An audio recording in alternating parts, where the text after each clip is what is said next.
ఈరోజు మెంతి బాత్ ఎలా చేసుకోవాలో చూద్దాం.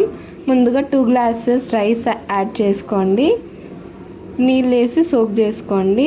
మిక్సీ జార్ తీసుకొని 3 లవంగాలు, 2 యాలక్క బుడ్డ, కొంచెం చెక్క, అల్లం కొంచెం యాడ్ చేసుకొని ఒక 10 నుంచి 12 వెల్లుల్లి, అట్లే 5-6 పచ్చిమిరపకాయలు యాడ్ చేసుకోండి.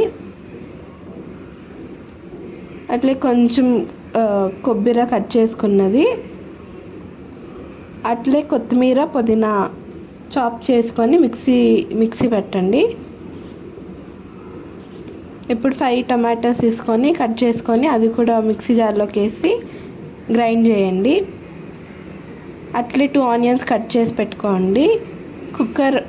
స్టవ్ ఆన్ చేసి కుక్కర్ పెట్టుకొని ఒక 5 table spoons of oil add చేసుకొని సాసలు, కొంచెం జీలకర్ర, అట్లే 2 యాలక బుడ్డలు, 3 లవంగాలు, 2 బిర్యానీ ఆకు, 2 చాప్ చేసుకున్న ఆనియన్స్ యాడ్ చేసుకొని కొంచెం సోంపు, అట్లే కరివేపాకు యాడ్ చేసుకోండి. అట్లే సగం కట్ట మెంతాకు,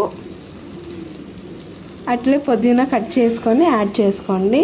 అట్లే 1/2 టీ స్పూన్ పసుపు, గ్రైండ్ చేసి పెట్టుకున్న పేస్ట్ యాడ్ చేసుకోండి.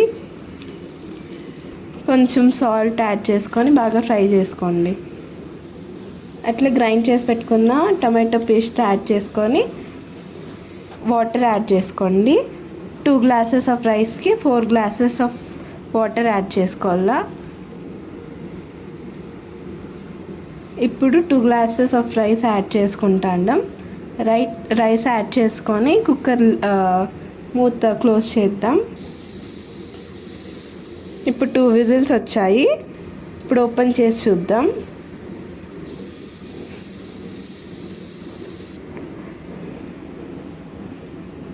ఇప్పుడు వేడి మెంతి బాత్ రెడీ అయిపోయింది.